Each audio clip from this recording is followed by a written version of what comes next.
Well, hello, and welcome back to Wind Down Wednesday with my Lady of the Week. Guys, it is December 1st. Can you all believe it? We are almost at the end of yet another year, and I feel like this year has just flown by. I don't know if 2020 was faster than this one, but they're just flying by. Anywho, I am listening to Adele. I have had Miss Adele on repeat since she came out with her latest project. I want to go see her in concert, but the tickets are like $4,335, $4,335.02, and I'm like, I don't know if I can go see Adele. But anywho, hey everybody, look at you guys coming on into the wine room. Hello, hello, hello, hello, hello. Listen, this evening's live is all about the pursuit of happiness. And that is exactly what my Lady of the Week, Miss Joan Sloan, is doing. She is pursuing her happiness. But before we get into that conversation, I want to see who all is joining us here in the wine room. Hey, Sheila_Stewart1. Hey, lady. Hi. Oh, hey, Alex. Yes, y'all. Look at this face. Done by the one and only MUA Alex with, y'all know the drill, 2 X's. Make sure you guys go follow him. Let's see who else we have. Oh, I have Bars and More _LLC. Hello. Thank you for joining us this evening. Let's see, we have, hello, my mom is here. Hi, mom. Guys, go follow my mom at imani.richardson.792. Hey, lady.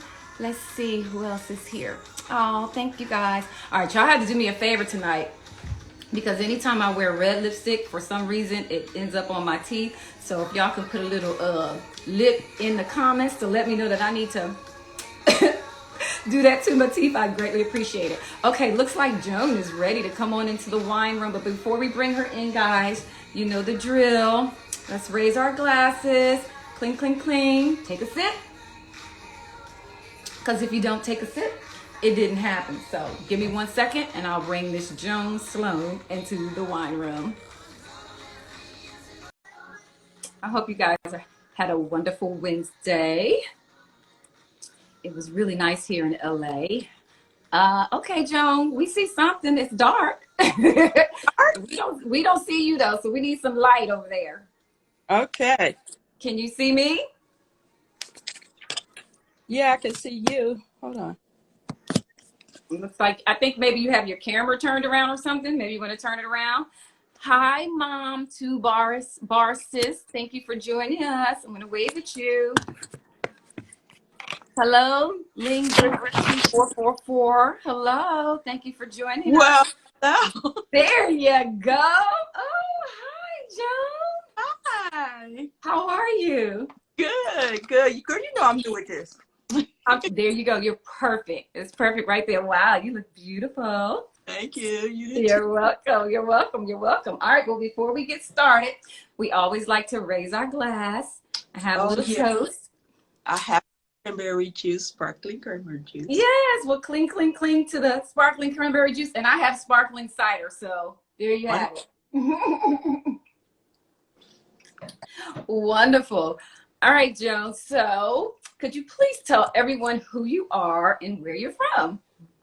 My name is Joan Sloan. I'm a makeup artist and a flight attendant for right now. My career is.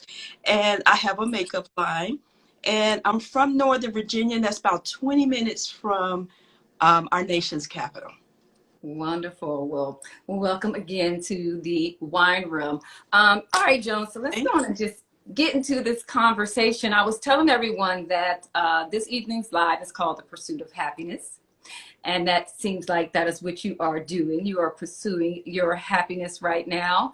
I know that many choices that, you know, we make in life are often rooted by what other people desire for us.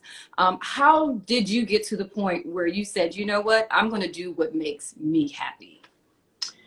Well, I got tired of it. I mean, I had a time in my life where I was concerned about what people thought of me or how they wanted me to show up.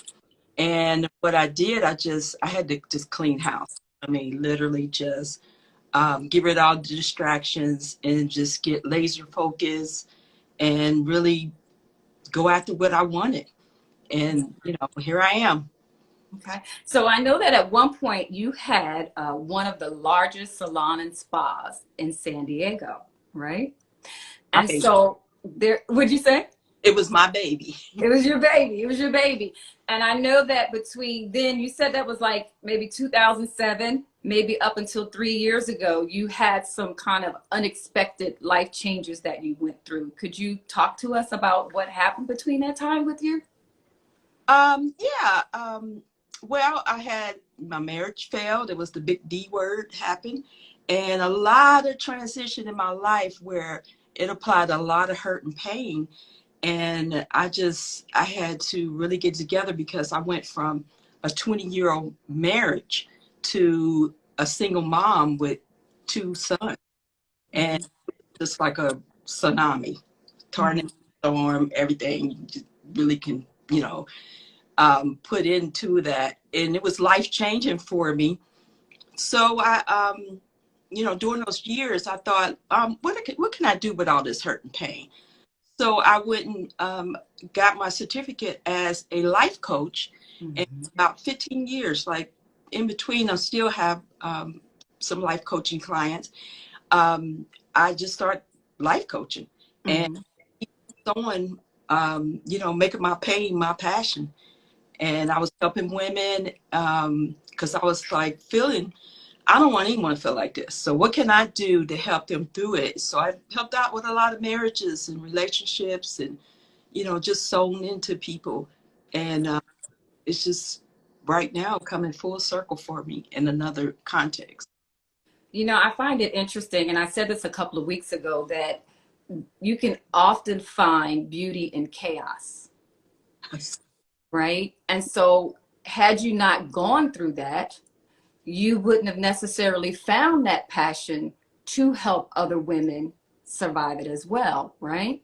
Nothing's done in vain. What the enemy meant for evil, God meant for good. And I believe that so much in my life right now because my whole path, that whole journey led me up to what I'm doing now. Right. And so you talk about you got into life coach. So what brought that on? I know the divorce and all of that. So what made you decide, you know what, I have to do something about this? I know that there's a story here that I can probably share with other women to help them. So how did the life coaching come to fruition? Well, you say story. You brought that word out. I wrote a book. Yes. It's Mm-hmm. out. It's on Amazon. I'm kind of past that, but I love it. I was able to help a lot of women. It's called the Playbook of Life. So that was my story, um, and then I decided I just got to ask God. I mean, what else is it that I need to do? I need you to pick me out the right career and the right business. I wanted both. Mm-hmm. That's what led me into being a flight attendant. That's what um, it led me into being makeup artist, having a makeup business. So I didn't quite I have one client now with the life coaching, and I think the life coaching is going to lead more into ministry. Okay. Yeah. So you mentioned the being a flight attendant. And so this is something that you started doing 3 years ago, right? And so look, well, quiet as it's kept, I always wanted to be a flight attendant. I did. And if I could do it now, I swear I would do it part-time, but I just don't have the time. Okay. Yeah. So that's the thing. But what I find interesting is that you were able to pivot to a whole new career. So how scary was that for you, especially at this age, being over 40, you're actually over 50, that you decided to take that leap of faith and try something new? I am strictly about to knock at the 60 door. So I am proud about that. But here's what I want to say to you, Tanya. I did not mention because I have such a colorful lifestyle. I used to work for TWA years ago. I remember TWA. Yes. Yes. And so I feel like God has really taken me full circle. I mean, think about it. I'm back to the airline industry. I love that was so much of my passion. I had this huge salon where I did have my own makeup line in the salon. And here I am doing this again, but it's e-commerce. So this whole flight attendant, I, I just feel like it was all God. I mean, I asked him, that's what came up in my prayer, flight attendant. I pursued it, and I pursued it like no fear, just went straight through. And that's what I want to say to all the women that's listening. You have to step out on faith. You have to just pursue your passion, your love for things, because this whole pursuit of happiness, that's what it's all about, is living life at your happiest, at your, with the joy, and having fun. Mm-hmm. No, and to your point, I think, as you and I talked, I said there's something about women after they turn 40, where a lot of them tend to give up, Yeah. and they feel like life is over. And one of the reasons why I wanted to do this with you is to show women that it's just starting. It's just, I'm telling you, think about this. We have husbands, we raise household kids, we have raised so many things around us. We've done so much. When you turn 40, I always tell you, your next 40 years is your best. Hmm.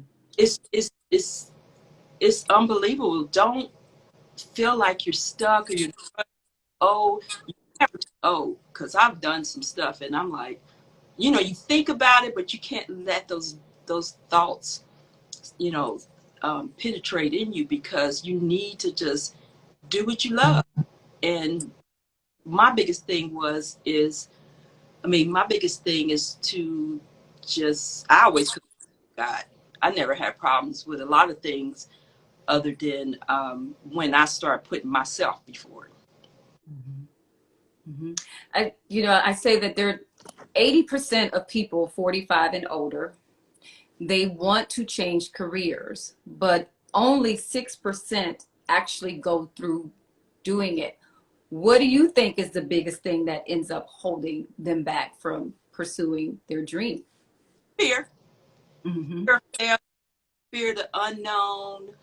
Um, I always said, I had read this book a couple months ago. It was so inspiring to me. One thing I got out of it was quit mastering your emotions, because if you live off of feelings, you never make it through anything. You have to master your faith.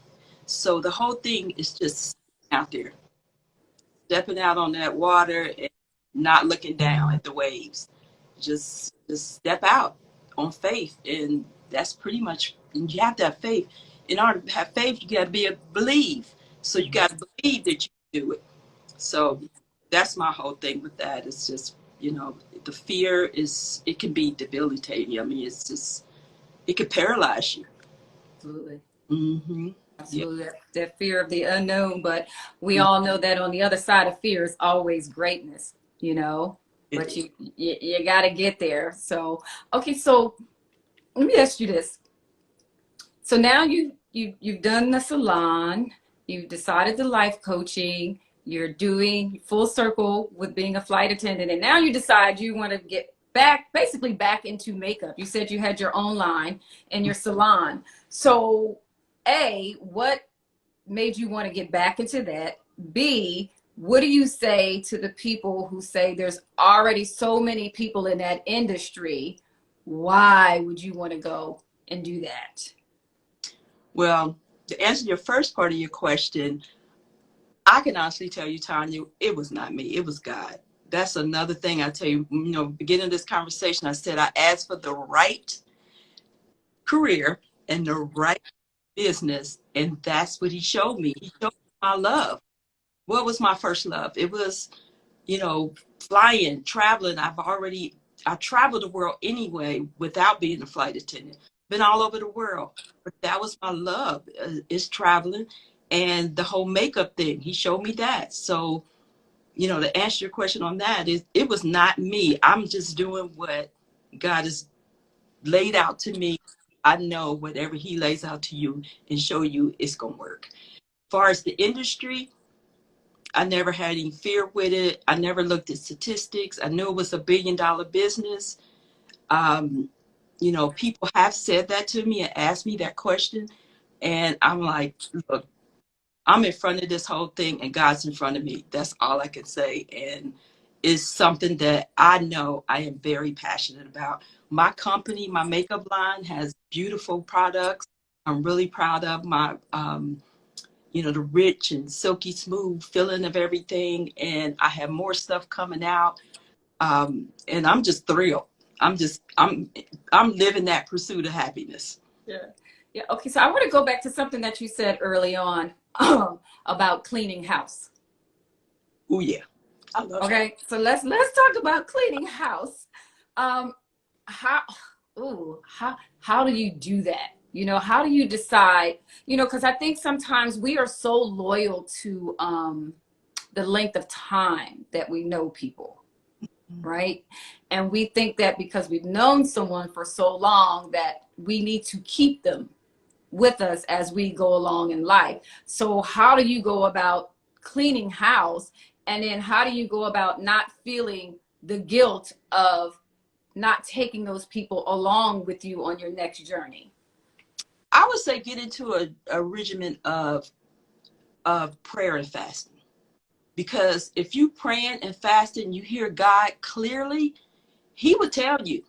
Because I made lists. I mean, I literally do a house cleaning semi-annually, if even more, more than semi-annually, if God lets me know that. But I honestly, that is part of my walk, because I really believe as a life coach, one of the main things on that life wheel that I spent weeks on before I started really getting into coaching with people is cleaning your environment up, cleaning your house, cleaning your car, cleaning your list of people, because that is your distraction. You can't see, nothing's clear to you.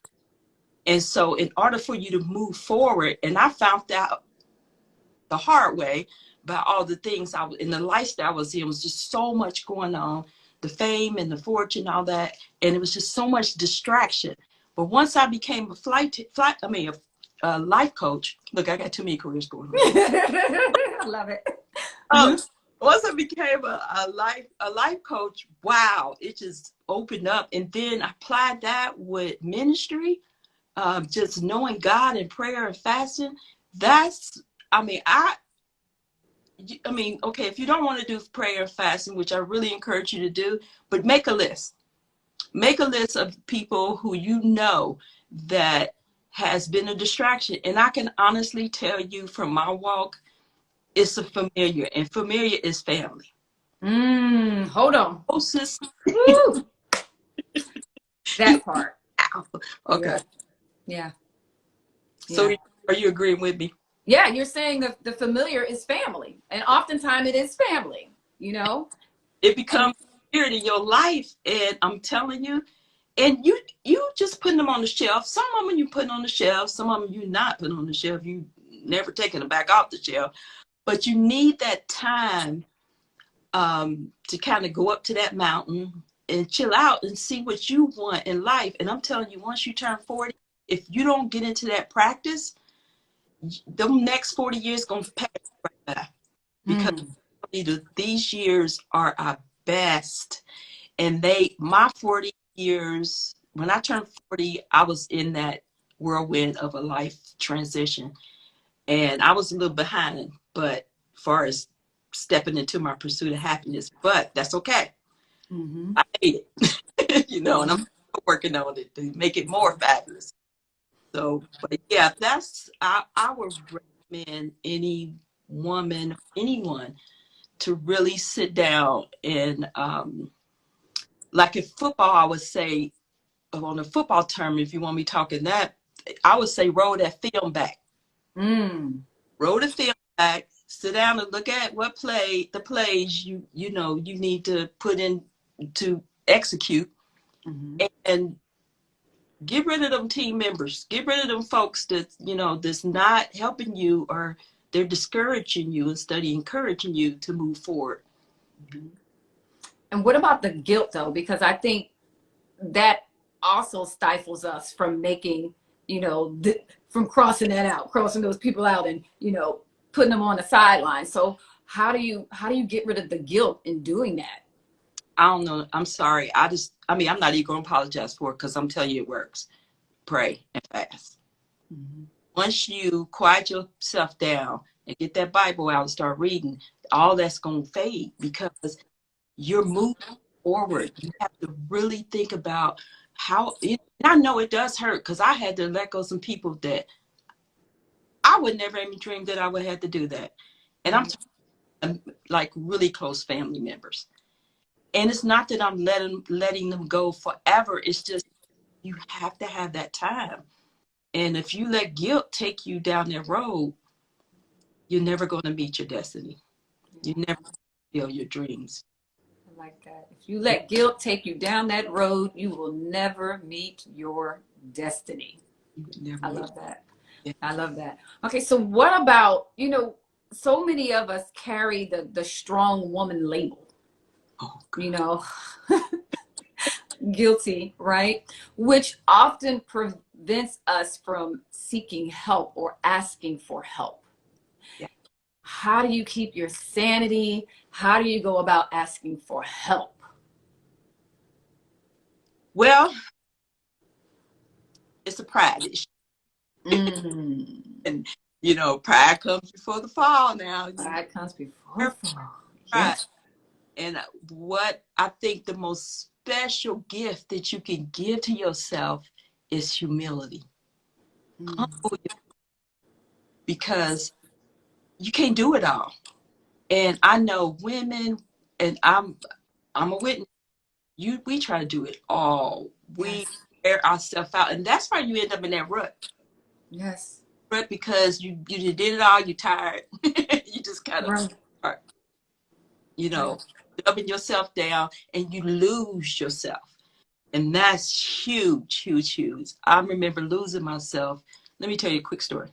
So I was sitting in church one time. It was many years ago. A bunch of football player wives. We all rolled up. I sent this note out, wrote this little note, and asked everybody, "So who are you? What do you want to do? What's your hobby?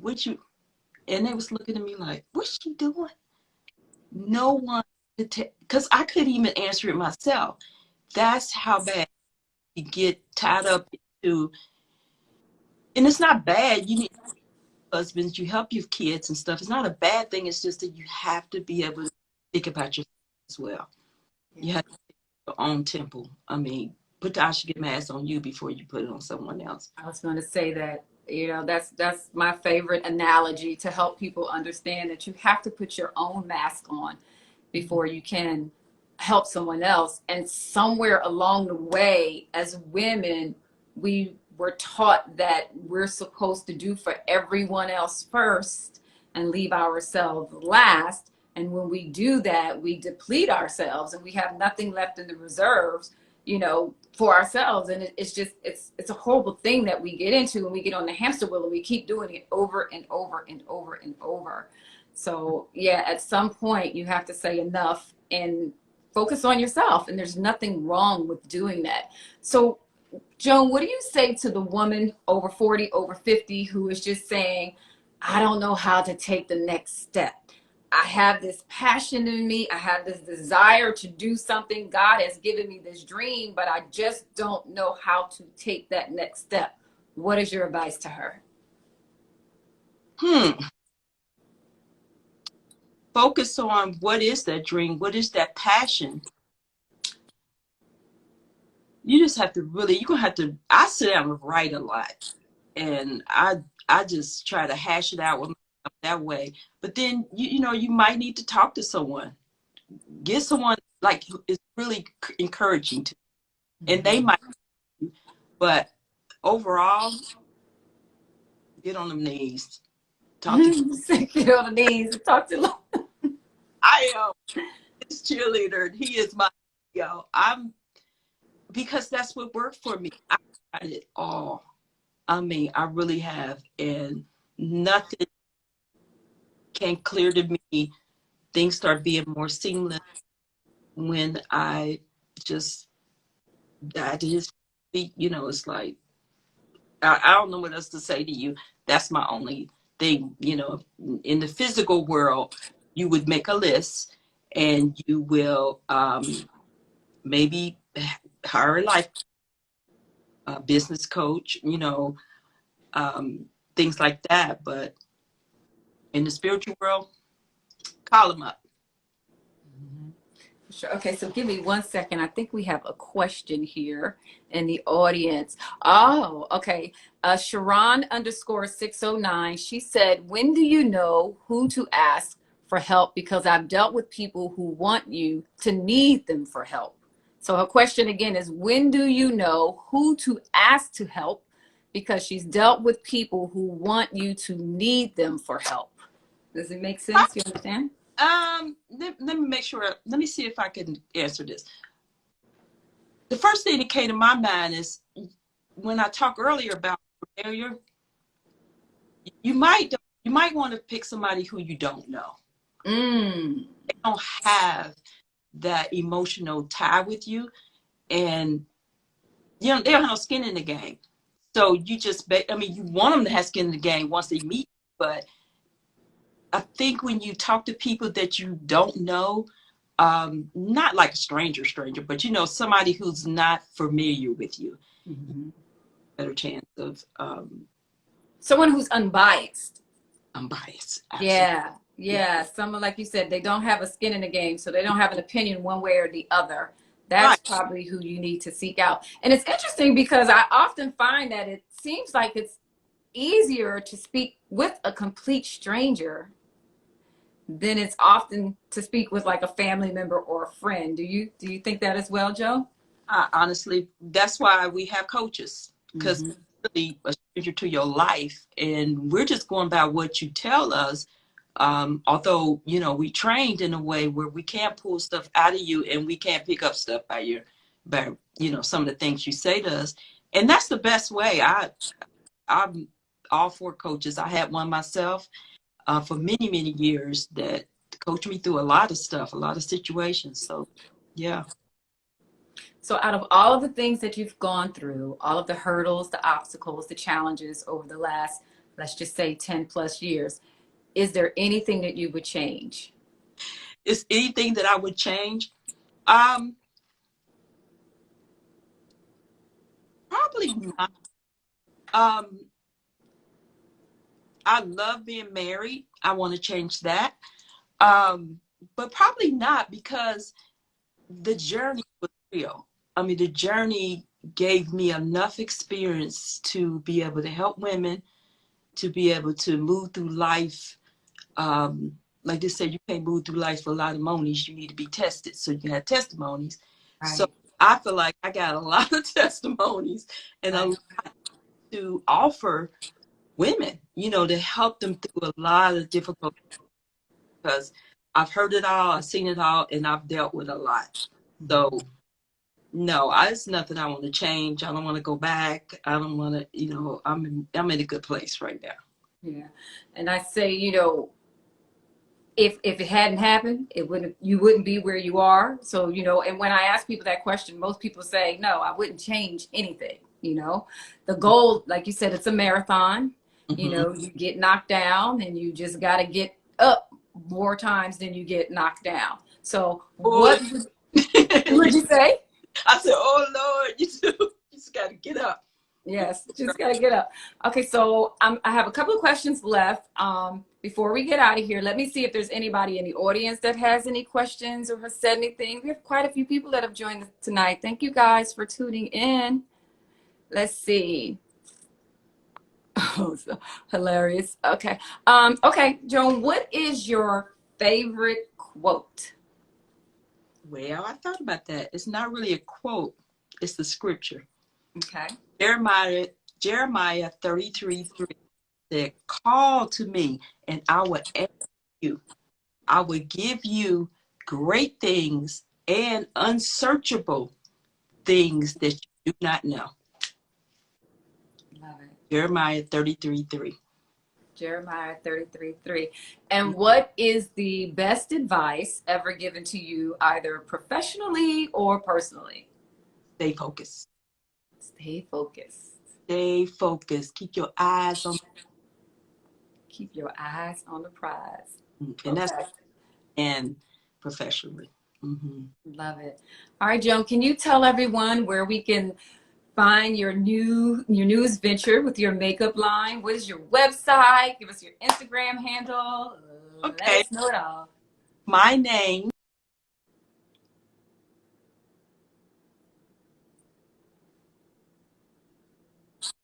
Sloan. My Instagram is Sloan Beauty, Say and that one more Facebook. time because you went out. Say it one more time. My website is www.joansloan.com, and my Instagram is jsloanbeauty, and my Facebook is Joan Sloan. So mostly everything's Joan Sloan, but the makeup is J Sloan Beauty. Okay, and you said your book is on Amazon, right? It's on Amazon. It's called the Playbook of Life. And Playbook of Life. it has my married name, so I changed my name a couple years ago, back to my biological name. So it's under Joan Jackson. Joan Jackson. Okay. All right. Any last minute parting remarks that you want to give to the audience, words of encouragement or anything that you'd like for them to part with?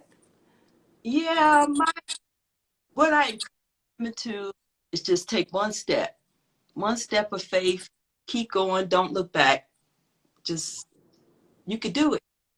Like a Nike commercial, just do it. I love it. I love it. All right, Joan. Well, thank you so much for joining us this evening for Wind Down Wednesday. We're going to go ahead and toast it out. Yay! Clink, clink, clink, clink.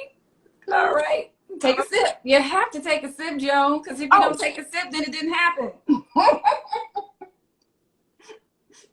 cheers. Cheers. All right, guys. All right, Joan. Thank you so much. And we'll talk soon. All right. Bye. Let's see. Yes, Sheila_Stewart1. It is never too late to follow your dreams. Keep going. Stay focused is her message. All right, guys. We will see you guys next week for another edition of Wind Down Wednesday with another fabulous lady of the week. Until then, guys, you know the drill. Being a lady, never